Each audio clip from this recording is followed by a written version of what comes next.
The decision about the feeding tube, so that was interesting because we had always worked really, really, really hard to feed her. So she never was like underweight. She was okay that way and she was growing. But it was extremely difficult to feed her. Like at one point it took at least 6 hours a day to feed her. 6 hours plus. And whenever she got sick, like a runny nose, it got much, much harder. And then she'd have to wear the BiPAP all the time. And so then we just lost a way to feed her. So we ended up making the decision to do the feeding tube. And, that's a pretty relatively simple procedure. I talked to doctors about it, and most people told me that, parents in our situation, that once you get it in and it's working, they kind of regret waiting that long to do it. And so, I felt like we felt like it definitely needed to be done.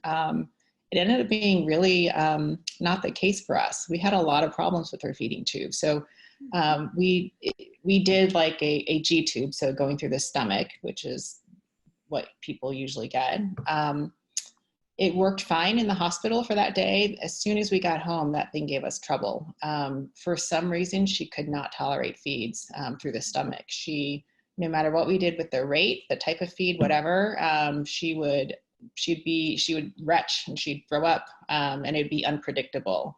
And that was incredibly dangerous for her because she was at such high risk for aspiration. So that thing actually became a nightmare.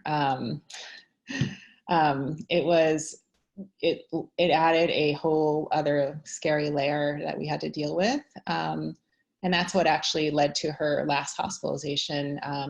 She did throw up, and then she aspirated and had pneumonia, and she ended up going in the hospital again. Fortunately, they were able to convert that G tube into a GJ tube, which is threading a wire and going into the small intestine, and she tolerated that much better. And so once we got that in, it was fine. But it was really dicey for a while because we didn't know if that didn't work, we had no way of feeding her.